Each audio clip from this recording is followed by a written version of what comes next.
Halo Literatus. Semoga kalian selalu sehat dan waras selalu. Sebelum lanjut, ayo dukung channel ini. Otto Hasibuan, pengacara yang bergelar profesor, merupakan kuasa hukum Jessica dalam kasus kopi sianida. Sebagaimana diketahui, Otto sangatlah totalitas dalam menangani perkara kopi sianida. Kali ini, mari kita bahas tentang kejanggalan-kejanggalan penyidik, JPU, dan hakim, menurut Otto Hasibuan. Inilah kejanggalan-kejanggalan penyidik. Pertama, terkait Krisnamurti yang membujuk keluarga Mirna. Otto Hasibuan menegaskan bahwa, awal yang mendalangi kematian Mirna menjadi sebuah perkara hukum adalah, karena Krisnamurti membujuk keluarga Mirna, Edi Darmawan, untuk melakukan otopsi terhadap mayat Mirna, sehingga kematiannya dapat menjadi sebuah perkara hukum. Kedua, kopi yang dipindahkan ke botol. Otto juga mempertanyakan keaslian kopi yang diminum Mirna, karena penyidik telah memindahkan kopi tersebut dari gelas ke botol, yang klaim penyidik takarannya disesuaikan. Padahal, menurut Otto, barang bukti yang paling asli, tetap saja pada gelas yang diminum Mirna tersebut. Ketiga, tidak dibuatkannya berita acara barang bukti. Penyidik menurut Otto, melanggar peraturan Kapolri tentang berita acara setiap barang yang dijadikan sebagai barang bukti. Otto menilai, setiap barang bukti yang ditangani penyidik, tidak dilengkapi berita acaranya. Seharusnya, ini berarti, semua barang bukti penyidik tidak sah. Keempat, celana jeans dan pipet yang tidak pernah ditemukan. Selain barang bukti yang tidak sesuai prosedur hukum, Otto juga merasa sangat janggal ketika barang-barang bukti utama, seperti celana yang dipakai Jessica, dan pipet yang dipakai Mirna untuk minum kopi, tidak pernah berhasil ditemukan. Inilah kejanggalan-kejanggalan JPU. Pertama, terkait bukti Mirna meninggal akibat sianida. Otto mengatakan, tidak ada sianida saat cairan lambung Mirna diperiksa. Padahal, bila memang meminum sianida, seharusnya zat tersebut bisa dideteksi di lambung, hati, urin, darah, jantung, dan otak. Menurut Otto, ada kemungkinan kopi yang diminum Mirna tidak mengandung sianida. Atau setelah Mirna meninggal, ada yang memasukkan sianida ke gelas yang diminumnya, entah itu di Cafe Olivier atau tempat lain.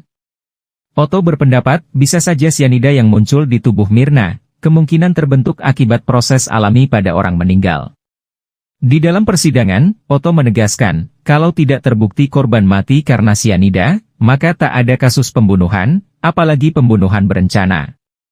Otto katakan bahwa, sesungguhnya JPU telah salah membawa kasus ini ke pengadilan ini. Kedua, tidak ada otopsi. Otto, dalam hal ini, mengacu pada pendapat ahli patologi. Menurut ahli patologi, penyebab kematian Mirna tidak bisa ditetapkan tanpa otopsi. Namun, Otto mengatakan JPU langsung menuduh Jessica, meski belum pasti bahwa Mirna meninggal akibat racun sianida. Di persidangan, Otto menegaskan bahwa kesimpulan jaksa spekulatif. Otto melanjutkan, JPU membuat seakan-akan keluarga Mirna keberatan soal otopsi. Otto kemudian membacakan transkrip pembicaraan ayah Mirna, Darmawan Salihin, yang intinya menyetujui otopsi. Ketiga, Jessica dituduh membunuh karena tidak menolong Mirna saat meregang nyawa. JPU tampaknya memiliki pertimbangan tidak waras, yaitu Jessica yang tidak sempat menolong Mirna saat Mirna meregang nyawa.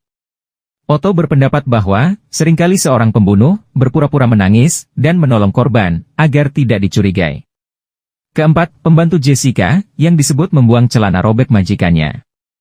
Menurut Otto, gara-gara celana tersebut, masyarakat sontak menghakimi Jessica sebagai pembunuh. Dia pun mempertanyakan keberadaan saksi kunci ini, yaitu pembantu Jessica, yang tak pernah muncul di persidangan. Kelima, orang dari Cafe Olivier yang memindahkan data CCTV ke flash disk, tidak pernah dipanggil ke persidangan sebagai saksi. Otto mengatakan, hal seperti ini membuat tidak ada bukti dari mana asal-usul flash disk tersebut. Keenam, terkait fisiognomi. Menurut Otto, fisiognomi adalah teori usang. Teori ini sudah lama ditinggalkan. Otto katakan, fisiognomi bukan sains, melainkan seni membaca wajah yang ada sejak abad ke-6 sebelum Masehi. Lalu, dengan nada sinis Otto tanyakan, apakah tidak ada bukti sampai terpaksa pakai cara ini? Ketujuh, manipulasi CCTV. Banyak gerak-gerik di CCTV yang disebut JPU menunjukkan Jessica pembunuh. Salah satunya, adegan Jessica menggaruk-garuk karena sianida. Otto mengemukakan, gerakan itu tidak muncul lagi, karena ternyata Jessica hanya satu kali menarik celananya yang sesak, namun gerakan itu dibuat berulang, sehingga terkesan menggaruk. Dalam persidangan, Otto katakan, data rekaman CCTV, itu tempering, atau manipulasi. CCTV yang diedit, tidak bisa jadi barang bukti. Kedelapan, soal kamera di Olivier.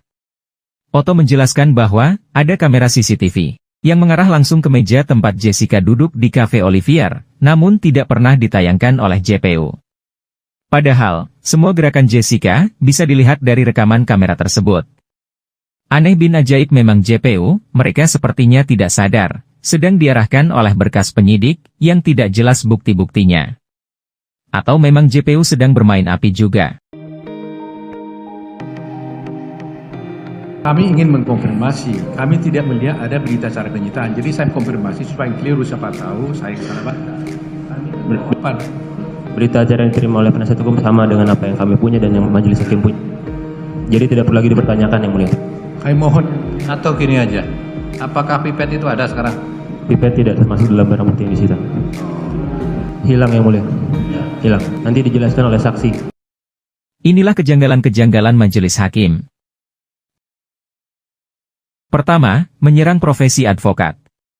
Ketika membacakan putusan, majelis hakim, terutama Hakim Binsar Gultom, menimbang bahwa apa yang dilakukan advokat Jessica, yang tidak lain Otto dan kawan-kawan, tidak benar ketika memposisikan Jessica sebagai orang yang tidak bersalah. Bahkan juga menyerang pribadi kami sebagai advokat, menyerang profesi advokat dengan mengikuti undang-undang advokat. Itu sangat tidak patut sebagai dilakukan oleh seorang hakim. Padahal, menurut Otto, tugas advokat memang seharusnya berusaha membela seseorang dari tuduhan-tuduhan yang menurut mereka tidak benar. Dia bilang seharusnya kami tidak boleh lagi katanya menyatakan terdakwa tidak bersalah, tidak pelaku. Ini hakim yang bagaimana? Kedua, mengatakan tangisan Jessica sebagai sandiwara. Pertimbangan hakim tentang tangisan Jessica sebagai sandiwara juga dinilai Otto sebagai pertimbangan yang aneh. Karena hakim sebenarnya sedang menyerang pribadi Jessica. Tidak patut seorang hakim mempertimbangkan soal tangisan orang. Karena orang nangis atau tidak itu hanya Jessica yang tahu.